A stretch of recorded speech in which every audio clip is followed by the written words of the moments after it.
UPI లావాదేవీల ఛార్జీలపై కేంద్ర ఆర్థిక శాఖ కీలక ప్రకటన చేస్తుంది. వినియోగదారులకు ఎలాంటి ఛార్జీలు ఉండవని స్పష్టం చేస్తుంది. వ్యక్తుల మధ్య జరిగే యూపీఐ లావాదేవీలన్నీ యథావిధిగా ఉచితంగానే కొనసాగుతాయని తెలిపింది. వ్యాపారులకు సంబంధించి అత్యధిక శాతం యూపీఐ లావాదేవీలు ఉచితంగానే కొనసాగుతాయని, భవిష్యత్తులో ఎండీఆర్ అమల్లోకి వచ్చిన అందరిపై ఏకపక్షంగా ఉండదని పేర్కొంది. మార్చెంట్ లావాదేవీలపైనే నామమాత్రపు ఎండీఆర్ ఉంటుందని తెలిపింది. డెబిట్, క్రెడిట్ కార్డుల ఎండీఆర్ కంటే ఈ ఛార్జ్ తక్కువ ఉంటుందని తెలిపింది. ఎంపిక చేసిన డిజిటల్ లావాదేవీలపై మార్చెంట్ డిస్కౌంట్ రేట్ ఛార్జ్ విధించేందుకు బ్యాంకులు, చెల్లింపుల సేవా సంస్థలకు అధికారం కల్పించే సవరణ బిల్లుకు లోక్సభ ఆమోదం తెలిపింది. డిజిటల్ చెల్లింపులపై ఎండీఆర్ రుసుముల విధింపును అడ్డుకునే పాత నిబంధనను తొలగించారు. దీంతో యూపీఐ లావాదేవీలన్నిటిపైన ఛార్జీలు పడతాయనే పౌరుల ఆందోళన వ్యక్తం చేస్తున్న నేపథ్యంలో కేంద్రం స్పష్టతనిచ్చింది.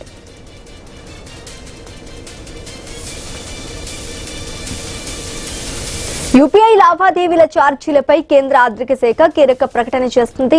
వినియోగదారులకు ఎలాంటి ఛార్జీలు ఉండవని స్పష్టం చేస్తుంది. వ్యక్తుల మధ్య జరిగే యూపీఐ లావాదేవీలని యథావిధిగా ఉచితంగానే కొనసాగుతాయని తెలిపింది. ఇక ఇదే అంశానికి సంబంధించి పూర్తి డీటెయిల్స్ మా ప్రతినిధి రాము అందిస్తారు. రాము, యూపీఐ లావాదేవీలపై ఛార్జీలు పడబోతున్నాయనే వార్తలతో దేశవ్యాప్తంగా వినియోగదారుల్లో కొంత ఆందోళన అయితే నెలకొంది. అయితే దీనిపై కేంద్ర ఆర్థిక శాఖ అయితే కీలకమైన స్పష్టత ఇచ్చింది. ముఖ్యంగా సాధారణ ప్రజలు ఒకరి నుంచి మరొకరు చేసే యూపీఐ చెల్లింపులపై ఎలాంటి ఛార్జీలు ఉండవని కేంద్రం స్పష్టం చేసింది.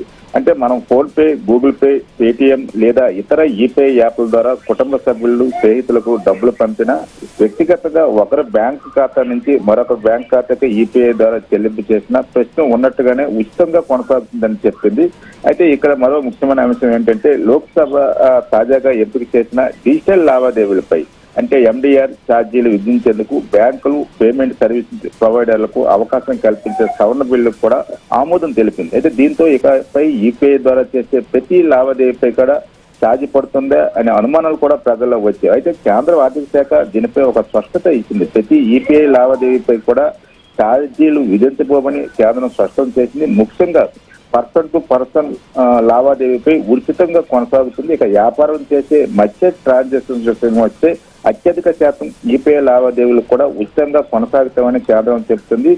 భవిష్యత్తులో కూడా కొన్ని ఎంపిక చేసిన ఎండీఆర్ అమల్లోకి వచ్చినా అది కొందరికే ఉంటుందని మాత్రం స్పష్టం చేసింది. అంటే ఒక దుకాణంలో మనం యూపీఐ ద్వారా 100 రూపాయలు చెల్లిస్తే 100 రూపాయలు తగ్గ అదనంగా యూపీఐ ఛార్జీలు వసూలు చేస్తారని అర్థం కాదని, ఎండీఆర్ అనేది ప్రధానంగా మర్చెంట్ సైడ్ పై వర్తించే ఛార్జీ ఉంటుందని. ఇక్కడ మరో కీలకమైన అంశం ఏమిటంటే ఈ ఎండీఆర్ ఛార్జీ ఉంటే కూడా డెబిట్, క్రెడిట్ కార్డు లావాదేవీలపై కూడా ప్రస్తుతం ఉండే ఎండీఆర్ పోలిస్తే తక్కువగా ఉండేలా ఉంటుందని కేంద్రం చెప్తుంది.